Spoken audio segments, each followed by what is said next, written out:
नमस्कार सभी को। मैं Navneet Gautam's classes of physics में आप सभी का स्वागत करता हूं। BSc 5th semester quantum mechanics आप लोग पढ़ रहे हैं और क्वांटम मैकेनिक्स में आज का आपका टॉपिक है जिसका नाम है वेव। ठीक है, आप देख सकते हैं वेव ग्रुप या वेव पैकेट। तो वेव ग्रुप क्या है, वेव पैकेट क्या है, ये आपके लिए कोई नई बात नहीं है। ये आपका 4th सेमेस्टर में भी था टॉपिक, है ना, आपने पढ़ा होगा, लेकिन शायद ये छूट गया था तब, है ना, तो इसलिए इसे यहाँ भी आपको पढ़ना है। तो आइए देख लेते हैं। देखो वेव ग्रुप क्या है या वेव पैकेट क्या है, ये उसी के साथ टॉपिक था जब आपने पढ़ा था, आपको याद हो 4th सेम में मॉडर्न फिजिक्स की लास्ट वाली यूनिट जिसका नाम था इंट्रोडक्शन टू क्वांटम मैकेनिक्स, याद है ना। तो वो भी क्वांटम मैकेनिक्स का छोटा सा इंट्रोडक्शन था, वहाँ भी उसी के टॉपिक रिपीट भी है कई यहाँ पे, जैसे वेव फंक्शन से रिलेटेड कई टॉपिक रिपीट है ना। और साथ में आपने देखा डी ब्रोगली हाइपोथेसिस और जो प्लांक का क्वांटम प्रिंसिपल है, वो dual nature of light radiation, ये सब चीज़ें वहाँ भी आपने पढ़ी हैं। ठीक है, तो वेव ग्रुप या वेव पैकेट क्या है, तो मैंने बताया आपको याद होगा। देखो थोड़ा सा 4th सेम का वो टॉपिक रिवाइज करना है ना अपने बाइंडर से, तो आपको याद होगा एक होता था वेव वेलोसिटी या फेज वेलोसिटी, जिसे आप वीपी से लिखते थे। ठीक है, ये क्या होता था, वेव वेलोसिटी कह दो या फेज वेलोसिटी कह दो। ठीक है, एक होता था स्मॉल वी जिसे आप कहते थे पार्टिकल वेलोसिटी। ठीक है, और क्लियर है। और एक होता है वीजी जिसे आप कहते थे ग्रुप वेलोसिटी। तो वहाँ से आपको याद आया होगा ये कि वेव वेलोसिटी होती है जिसका दूसरा नाम क्या है, फेज वेलोसिटी, एक पार्टिकल वेलोसिटी होती है और एक ग्रुप वेलोसिटी होती है। ठीक है, और एक फॉर्मूला भी आपको याद होगा, Vp इंटू वी बराबर था आपका c²। ये डेरिवेशन याद करो, है ना, आपके वहाँ थे। ठीक है, 4th सेम की जो मॉडर्न फिजिक्स की लास्ट वाली यूनिट है इंट्रोडक्शन टू क्वांटम मैकेनिक्स, एक बार देख लेना, है ना। Vp क्या है मैंने बताया, वेव या फेज वेलोसिटी, V क्या है पार्टिकल वेलोसिटी और C क्या है स्पीड ऑफ लाइट, है ना, ये वेलोसिटी ऑफ लाइट। ठीक है, और एक फॉर्मूला ये था V बराबर Vg, इसका भी डेरिवेशन था। Vg ग्रुप वेलोसिटी और पार्टिकल वेलोसिटी बराबर होती हैं, तो यहाँ V की जगह Vg भी कई बार लिखा मिलता है कि Vp इंटू Vg बराबर c², कई बार ऐसे भी कह सकते हो। तो मैंने थोड़ा सा आपको, है ना, याद दिला दिया ताकि इसे समझने में आसानी हो। और वेव वेलोसिटी क्या है, ग्रुप वेलोसिटी क्या है, वहाँ पे पढ़ते थे, फिर उन दोनों के बीच रिलेशन पढ़ते थे। याद आ रही हैं चीज़ें। तो देखो यहाँ पर वेव ग्रुप या वेव पैकेट आपके सिलेबस में टॉपिक दे रखा है। तो ये क्या है, देखो ध्यान से, वी नो दैट, हम जानते हैं, यही वाला फॉर्मूला यूज किया मैंने। ये फॉर्मूला आप जानते हो, Vp इंटू वी बराबर क्या होता है c², है ना। तो यहाँ से Vp क्या आएगा, c² अपॉन v आ जाएगा। तो Vp क्या है, या तो वेव वेलोसिटी है या फेज वेलोसिटी है, किसकी, मैटर वेव की, द्रव्य तरंगों की। ठीक है, तो ये फॉर्मूला आपको याद है ना। और इसमें स्मॉल v जो यूज हो रहा है वो क्या है, पार्टिकल वेलोसिटी। c तो अंडरस्टूड है, लिखना चाहो लिख देना, c बराबर है वेलोसिटी या स्पीड ऑफ लाइट, है ना। देखो फ्रॉम द अबव एक्सप्रेशन, ये जो फॉर्मूला है ना, इससे एक बात क्लियर हो रही है, इट इज क्लियर, ये क्लियर है। देखो क्या क्लियर है भाई, c² है ना, वेलोसिटी का स्क्वायर है, नीचे भी वेलोसिटी है। ठीक है, लेकिन यहाँ जो वेलोसिटी आएगी डिवाइड करके, भाई c² को डिवाइड करोगे ना v से, तो वो जो आएगा वो कम आएगा। ठीक, यानी Vp बड़ा आ जाएगा, Vp क्या आ जाएगा, ज़्यादा आ जाएगा।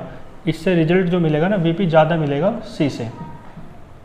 यहाँ से जो रिजल्ट मिलेगा वो Vp क्या मिलेगा, c से ज़्यादा मिलेगा, है ना।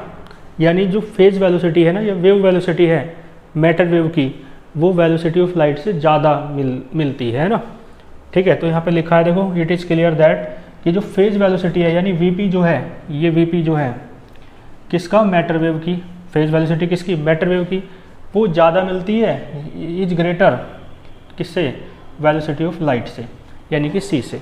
कहने का मतलब है, देखो यहाँ ब्रैकेट में लिखना चाहो लिख सकते हो, Vp is greater than c।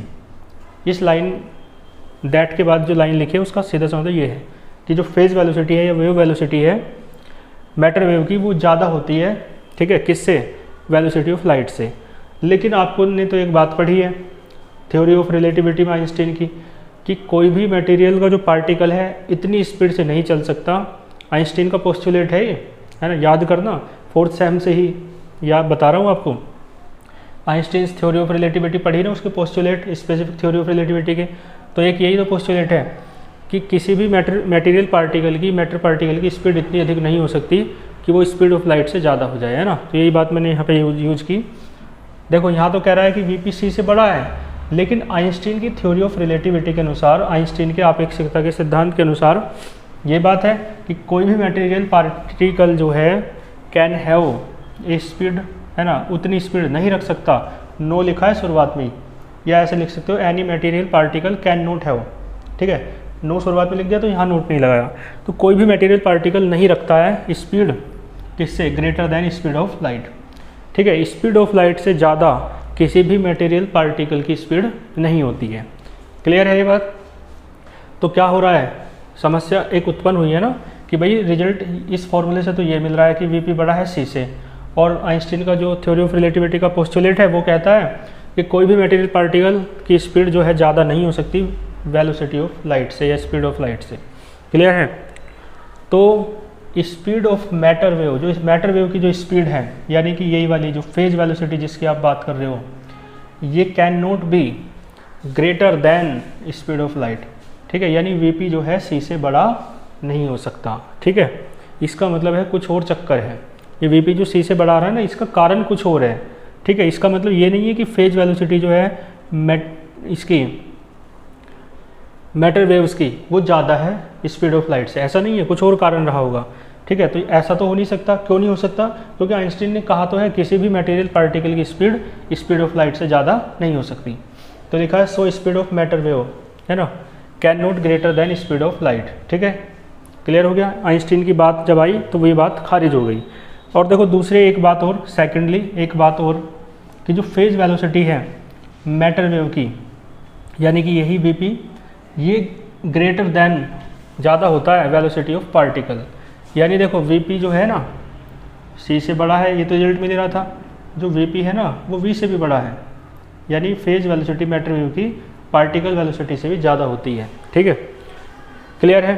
तो इस रिजल्ट से, इस फॉर्मूले से ये चीज़ और पता चलती है कि जो वीपी है ना वो बड़ा है किससे, वी से, है ना। वीपी जो है बड़ा है किससे, वी से, ठीक। तो यही बात लिखी है कि जो फेज वेलोसिटी है मैटर वेव की, यानी वीपी, वो क्या है, ज़्यादा है देन वेलोसिटी ऑफ पार्टिकल, है ना, पार्टिकल की वेलोसिटी से, या पार्टिकल वेलोसिटी क्या, तो जैसे यहाँ लिखा है।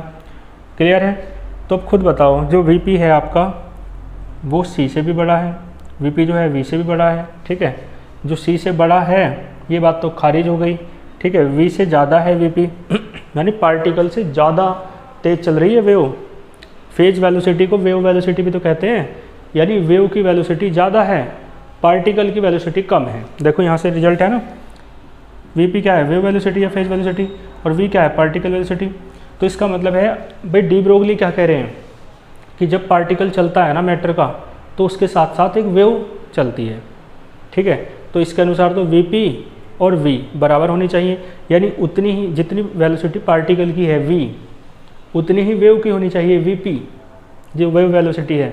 लेकिन यहाँ तो वीपी ज़्यादा आ रहा है, वी कम आ रहा है, इसका मतलब वेव आगे आगे चल रही है और पार्टिकल पीछे पीछे चल रहा है। तो डी ब्रोगली की जो बात है कि पार्टिकल के साथ वेव संचरित होती है, प्रोपोगेट होती है, ठीक है, वो बात यहाँ से सेटिस्फाई नहीं हो रही है ना। इसका मतलब है इसे एक्सप्लेन करने के लिए एक थ्योरी चाहिए, है ना, अलग कॉन्सेप्ट चाहिए। तो इसलिए क्या लिखा है, आप खुद बताओ, जब वेव तो तेज़ तेज़ चल रही है, वीपी ज़्यादा है ना, वीपी मतलब वेव वेलोसिटी, जिसका दूसरा नाम क्या है, फेज वेलोसिटी, ठीक है। तो वीपी जो है वो तो ज़्यादा है, यानी वेव वेलोसिटी ज़्यादा है, वेव की वेलोसिटी ज़्यादा है, और पार्टिकल की वेलोसिटी कम है, तो पार्टिकल तो पीछे रह जाएगा, वेव आगे चली जाएगी। तो यही बात लिखी है, so the particle left behind, तो पार्टिकल पीछे छूट जाएगा, पार्टिकल पीछे छूट जाएगा, है ना। तो फिर ऐसा कैसे कह सकते हो आप कि किसी भी पार्टिकल के साथ वेव प्रोपोगेट होती है, ठीक है, वेव तो आगे चल रही है। तो ये बात गलत हो गई थी, इसलिए इसे एक्सप्लेन किया, किस तरीके से किया, तो ये माना गया कि एक पार्टिकल के साथ जो है ना एक वेव नहीं चल रही, पूरा वेव का एक ग्रुप चल रहा है, कुछ वेव जिनमें आगे हैं, है ना, कुछ वेव क्या है आगे हैं और कुछ वेव पीछे हैं। क्लियर है? वेव का पूरा एक ग्रुप चल रहा है, उसमें से कुछ वेव आगे हैं और कुछ वेव पीछे हैं। ठीक है, इस तरीके से। तो देखो लिखा है सो एनी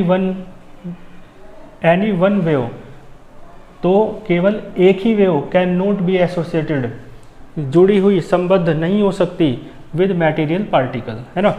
तो ऐसा माना गया कि जो मटेरियल का पार्टिकल है ना उसके साथ एक ही वेव जुड़ी हुई है, ऐसा नहीं है, उसके साथ ग्रुप पूरा वेव्स का रहता है। ठीक है, तो देखो ये बात समझ में आई कि अकेली वेव जुड़ी हुई है मटेरियल पार्टिकल से, ऐसा नहीं है। लिखा ना, कहाँ लिखा है ये ना, सो एनी, ये एनी है, any, so any one wave है ना, कोई भी एक wave can not be associated, जुड़ी नहीं हो सकती मटेरियल पार्टिकल से। केवल एक वेव जुड़ी नहीं हो सकती, ज़्यादा हैं। तो देखो ज़्यादा क्या है, फिर किसने बताया, श्रोडिंगर ने।